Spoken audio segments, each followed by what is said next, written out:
Hello, everyone, and welcome to Snap Take. This is Glazer of Snap Judgments, the official podcast of Marvel Snap Zone. We've got some wild stuff for you today. These are three absolutely incredible decks. We've got W's locked on, GetRekt's Habit Monkey, and KM and Lamby's versions of THANOS. We're going to cover those. We're going to take the most detailed look you're going to find out anywhere on that sugar and spice bundle, and I'm going to announce the Patreon.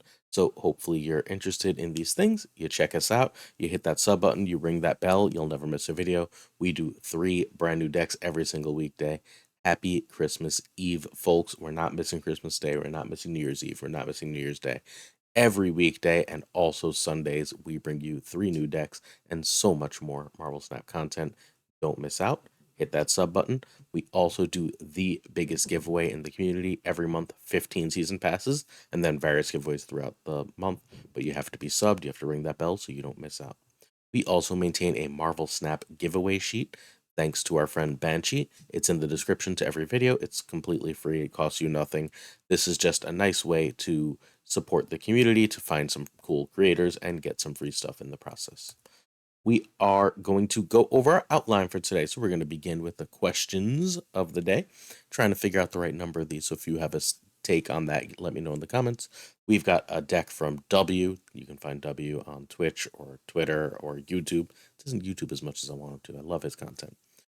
We started a Patreon. We're going to tell you what that is about once a week. We're going to tell you today and the giveaway day. And besides that, about once a week. But I'm going to go over what that is, what we're offering. Hopefully you find some value. If not, hey, no harm, no foul. None of the regular content is going to change before then. Then we have I typed that super wrong. It's GetRekt. It's twitter.com / GetRekt, not _CG, excuse me. Then we're going to look at the sugar and spice bundle, various takes on it, how it evolved over time, and whether it's worth it now. And then we're going to look at KM Best and Lamby's version of THANOS. So that is our show for you today. Let's keep going. Okay, Yakrix asks if the bundle changes are a way to take tokens out of the economy. And sort of. They're a way to get us to put more money into the economy. So tokens, I think, weren't profitable enough for them because people could just hoard them and buy what they wanted. If I can hold on to, like, if this bundle has 6,000 tokens, that means that next card that comes out that I have FOMO for, I have the 6,000 tokens for. I can hoard them, I can save them, I can save caches, and whenever I run out, I've got the tokens for exactly the card I want. Plus, let's say I miss a card like Jeff at the start of the month. That lets me choose to buy that card immediately, as soon as it pops up in my shop, instead of waiting, instead of trying to pull for it, instead of like all the other FOMO and smaller ways I can to try and get that card. So I don't think it's necessarily about pulling tokens out of the economy. It's about making us sort of gamble more for what they want us to spend our money on. Mandatory Burnout wants to know how to deal with dead hands in high roll decks. So, the simplest way to deal with dead hands in high roll decks is retreat, obviously, but there's more to it than that. Especially in Conquest, until they snap, you want to stick around and see what they have. Sometimes in Conquest, it's worth sticking around with a dead hand in a high roll deck, and taking that snap and losing 2 cubes. You want to see what people are playing. You want to be able to figure out matchups. Yesterday's tip, or I guess Friday's tip, was a way to double check your how do I phrase this? A way to like practice identifying opponents' decks. If you can practice that, if you've got your opponent's decks, you can beat a lot of decks even with suboptimal hands if your high roll comes together late. So know what the deck is, know what its high end power output is, know what it's going to do. Here's a good example. Let's say your opponent's playing a Professor X deck, right? And you're playing a high roll Living Tribunal deck. Well, you know you have Tribunal. They don't.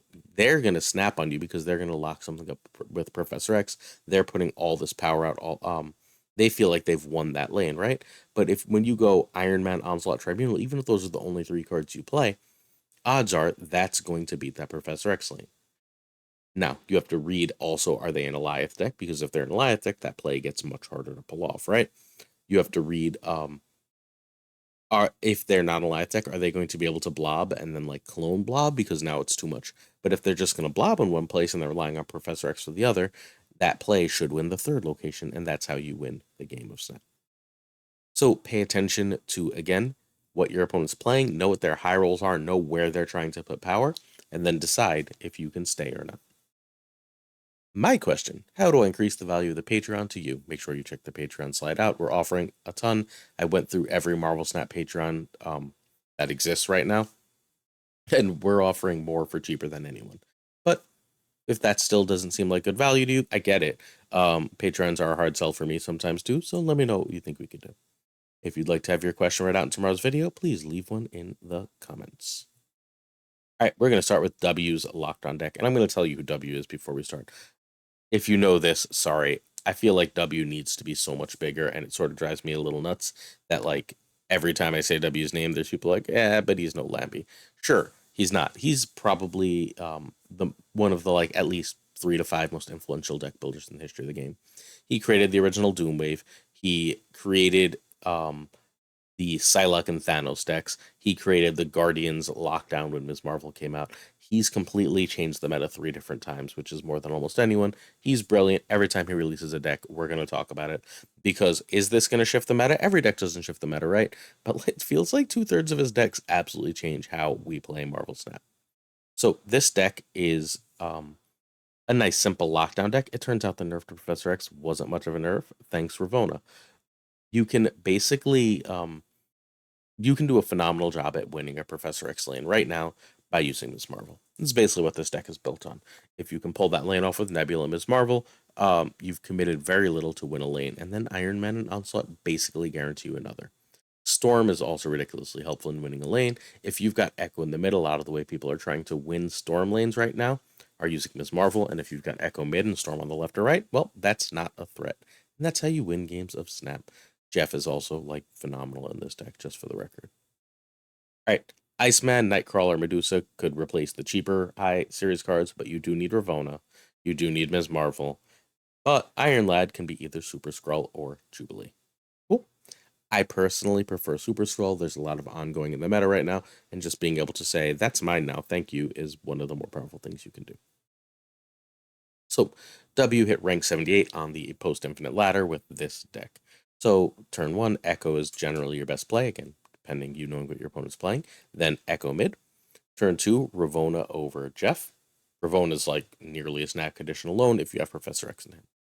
Turn 3, Storm, just make sure Storm isn't mid, you really don't want Storm mid, or Cosmo. Turn 4, Professor X. If you played Storm, play Professor X on the opposite side of the board. They're going to play in the Storm lane. You can seal the Professor X lane that way. At that point, you can drop Ms. Marvel mid, and then you drop Onslaught on Ms. Marvel, and then you win both lanes. You take over both lanes. It's a very, very effective way of winning Snap, especially if Nebula was in that Storm lane. You can also, if you get that Professor X lane or that Storm lane, just go turn 5 Iron Man to turn 6 Onslaught, and that wins pretty well too. You have Mystique, so you can go Iron Man and Mystique on the last turn of the game for a massive power spike. You can go Ms. Marvel and Mystique and just sort of dominate. Ravonna is really, really strong here. All right, quick variant talk. Ugh. So there's something actually wrong with this, because I know for a fact I put the right Echo in. I have the really cool Peach Echo, but it just won't show in the deck builder. I don't know why. I'm going to get this fixed. I know how to do that, so I'm going to make sure. We've got our Hip Nebula, Hip Jeff, Hip Ravonna, Hip Iron Man, Hip Iron Lad, Hip Ms. Marvel, Hip Cosmos, 7 hips. You love to see it. Actually, I messed up the Hip Onslaught too. There's a Hip Onslaught, so I should have 8 hips in this deck. We have Peach Momoko, Echo, and Mystique. This one is gold for me. I drew the Jim Lee Storm in here. This Professor X is my favorite. It's the baby. I think it's completely adorable. And that's the deck and its variants. Now, let's talk Patreon. So the Patreon you can find at patreon.com/snapjudgments. There's a $1 tier. If you watch the videos every day, you just want to chuck me $1 a month, I'd appreciate it. Every little bit helps. So please feel free. If you don't, again, no harm. Nothing about your regular content's going to change, except I'm going to announce this once a week. Cool. You're still going to get all the same articles. You're still going to get 6 videos a week plus the podcast completely for free. That doesn't change. For $5, though, you get early access to the videos, as in as soon as I get it uploaded, I will pop it on the Patreon so you can see it early. Content suggestions, like how many frickin' questions of the day is going to be decided by the Patreon. You get access to our complete post archive, every episode of the podcast ever, everything like that. You can ask questions to our podcast guests. You get deck doctors at your will, basically as many times as you want. You can submit a deck and I'll check it out, try it. You can even submit decks that will end up on the show. And you get priority answers. Basically, anytime you would like a question answered, as long as you're on the $5 tier, you guarantee it.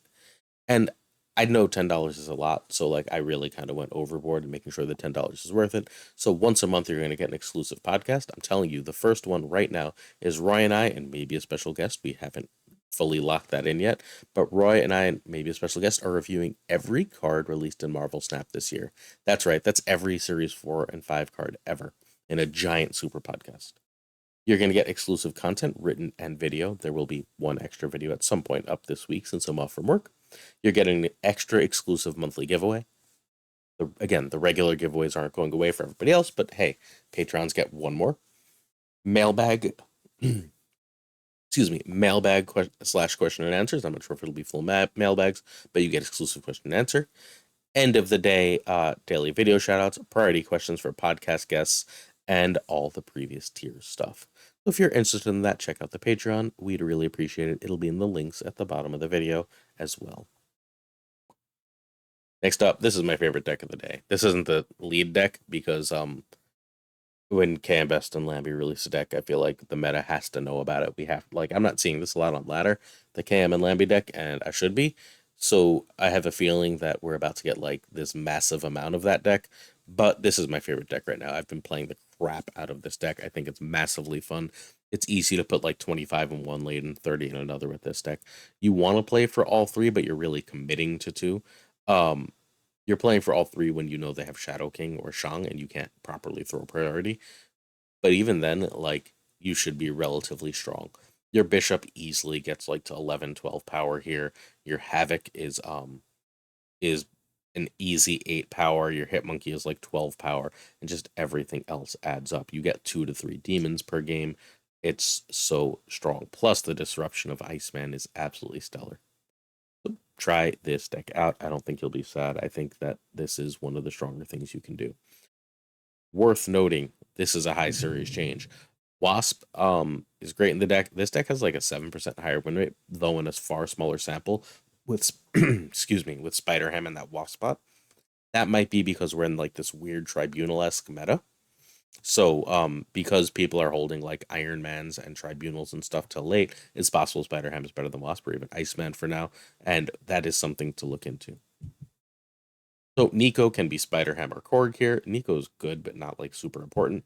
Havoc can be Werewolf. You're gonna lose some with that play, but Werewolf is strong enough that it's great. Sorry. Havoc is great. This is the best Havoc deck I've ever seen, like bar none. And you're going to need Hitmonkey. Please don't play this deck without Hitmonkey. It no longer works. Another card you could consider, though, that's always really underrated in these decks is Hawkeye. Hawkeye is genuinely excellent in this type of deck, so don't hesitate to give that a try as well. All right, this has a 60% win rate. Again, it's like 6 or 7% higher with Spider-Ham. My win rate's through the roof. I'm telling you, the card I'm going to end up adding is Shadow King, because the ramp into blob decks are really hard for this to beat. There's this whole series of decks that's basically saying, okay, I wave into blob, or I wave into blob, or whatchamacallit, or I electro into blob, and then I Zola that, or I Taskmaster that. That's a problem to beat. A turn 5 Taskmaster just turns that off and beats it. So I'm strongly considering that as an option for attacking this. That's the only really terrible matchup I found. This deck bounce still puts a ton of power. So turn 1 is 1 drops. Bast is the one you really want to play twice, so you want to make sure you get Bast out. This is the rare deck that I will like coldly play a Nico. Nico into Wasp on turn 1 is like a snap condition. Bast with like Beast in hand is a snap condition. Turn 2, turn 2 more ones. Turn 3 is Beast or Bishop, but ideally Beast. Turn 4 is Bishop. And then you spend turn 5 playing like whatever zeros you need to get extra cards. Think the Hood and so on. Then turn 5, Havoc and a couple things that cost 1. And you end turn 6 with Mysterio, that hopefully is a 2/9, Hitmonkey, and Wasp. And then you have a few other zeros, hopefully because of Beast. And at that point, you've just got a massive amount of power that you're going over the top of everything here. Quick variant talk. We've got Hip Wasp, Hip Bast, Hip Iceman, Hip Falcon, Hip Mysterio, hit monkey, hit monkey, and hit beast. That's 7. I will buy that bishop if it ever shows up again, and I will have 8.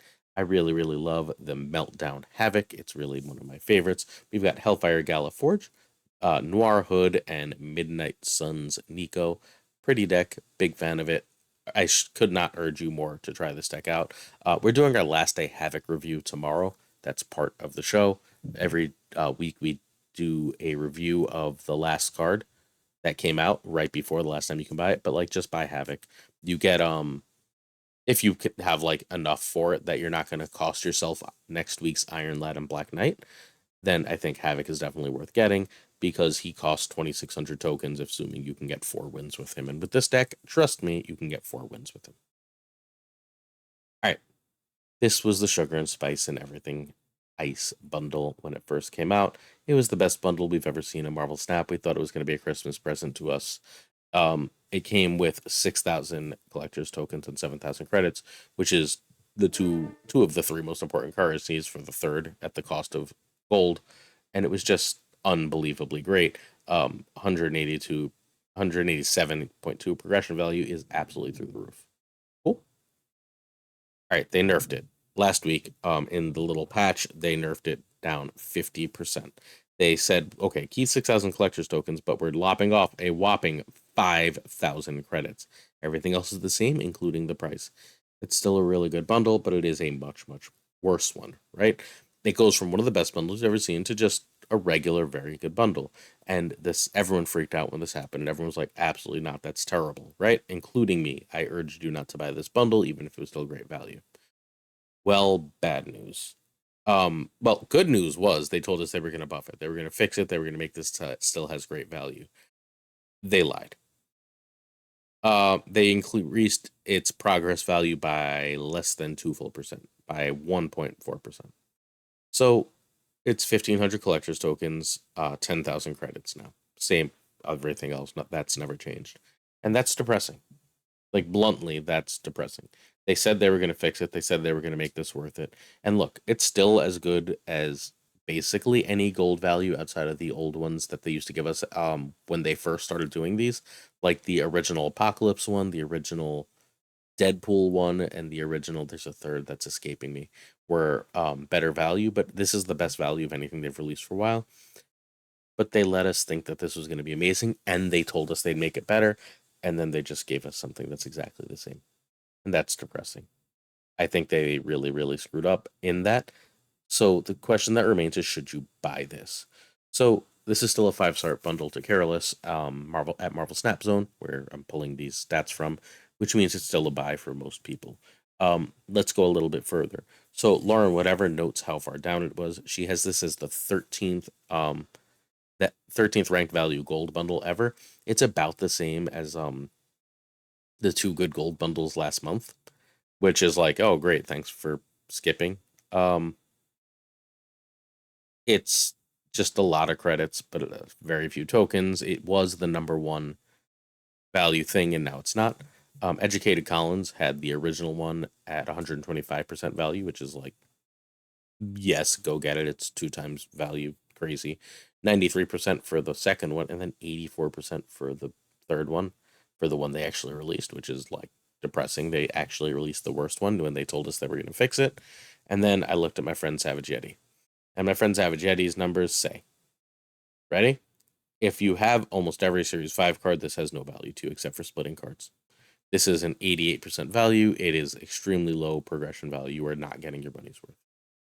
If you are about half Series 4 or 5 complete, this has some good value. Not amazing value, not best value, but good value. So this is really for people who are from 0 to 50% Series 4 or 5 complete. If you're more than that, there's just better bundles out there. There's bundles that have more tokens, and tokens, people are like, I'd rather have credits than tokens. Yeah, you're probably just wrong. I'm really sorry about that. Unless you're very early on, the 0 to 50% people, that's true. That's what's represented in those numbers being so high. Once you're later, having the agency over what you get and being able to like choose buying stuff is generally more valuable, and that's why tokens are so much better once you get far enough into the game. So that's where we are. Please, if you want a longer explanation, check out our friend Savage Eddie YouTube's.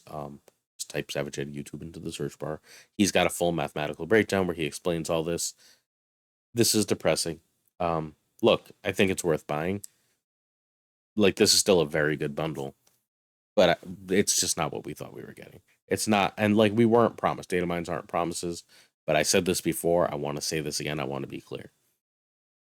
It is poor business practice and breeding ill will that Second Dinner refuses to give us a calendar of what they're selling. I understand they would like to maintain flexibility. However, they're doing so at the cost of consumer confidence, and the long term downside far negates any short term upside. If you have a different take on this, please let me know. But I think that this is absolutely brutal. Absolutely brutal. Releasing data mines way high. If you want to do this, release data mines way low and let people be happy when they come out better. Releasing data mines way high just to dash hopes is poor business. It makes people not like Second Dinner, and that's a bad idea.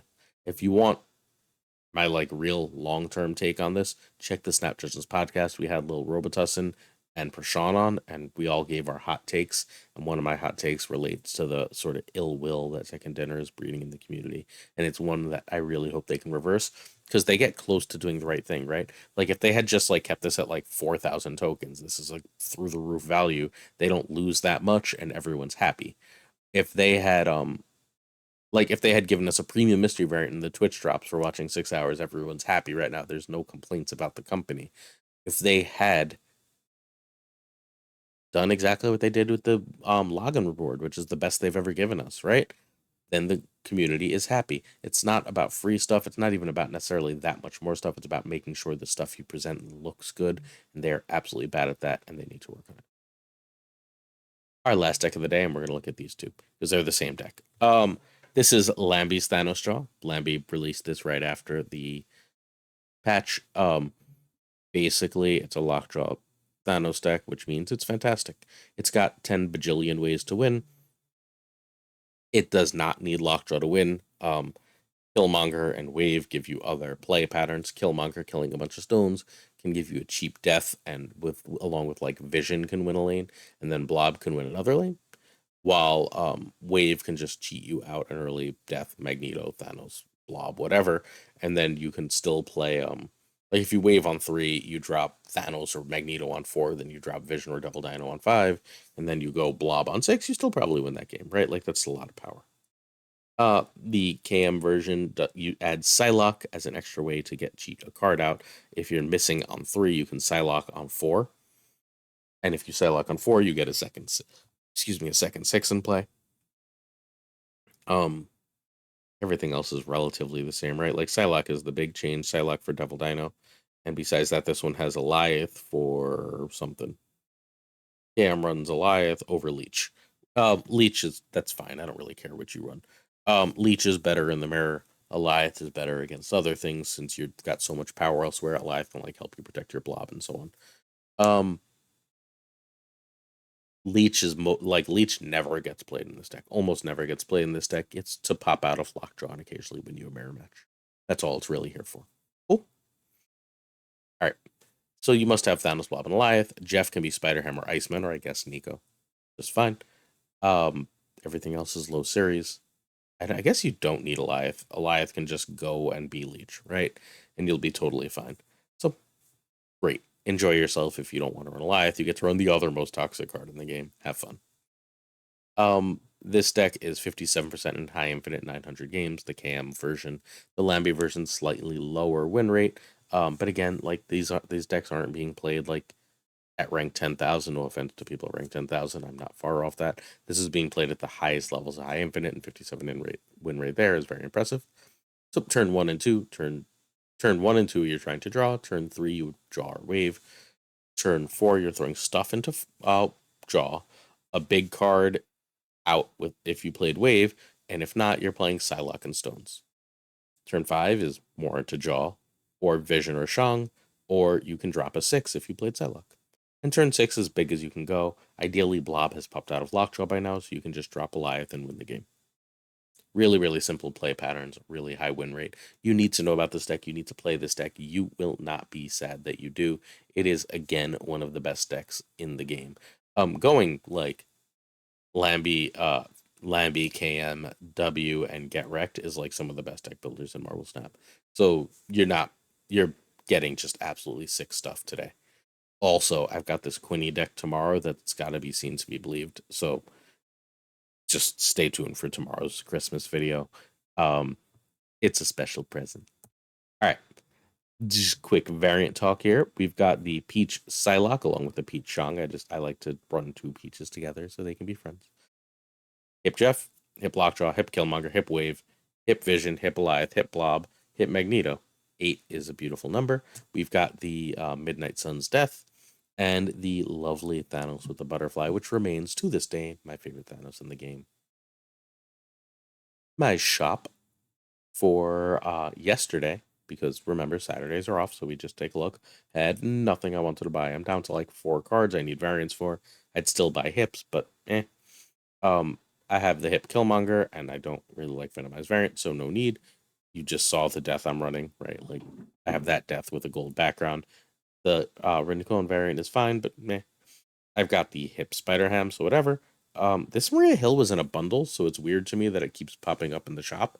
But hey, what are you going to do? I have the Noir, and I like the Noir better than Taco one. I have hip for the Rincon Brood. I have hip for Crystal, and I have the really cool Mirage with that looks like she's in like New Mutants, and she's got a bunch of arrows coming out of her. It feels like it's straight out of the comics.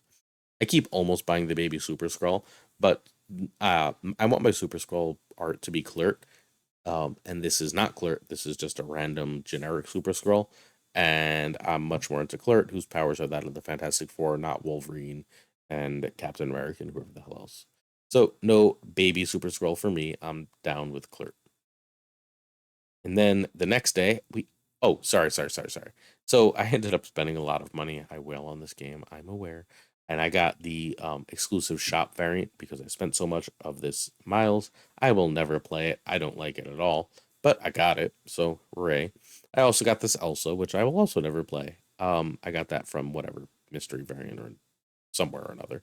It's a fine little variant. I'm not like against it, but again, I have the hip, so I don't need the other one. I do really, really like those guns. I think they look very cool though. All right.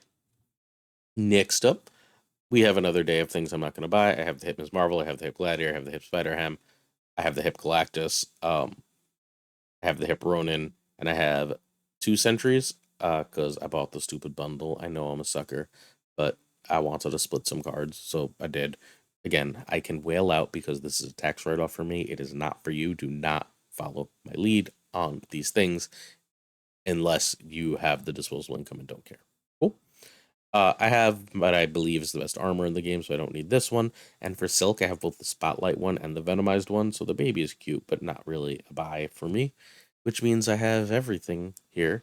I did pull 2 Cyclopses from random variants in the past couple days. I did not buy the Noir Cyclops. He just immediately showed up for me. Um, I don't like Noir Cyclops. I'm going to be blunt. Nothing about this says Cyclops to me. I like when the Noir variants like Maria Hill feel like the character. Outside of the red glasses, this one does not.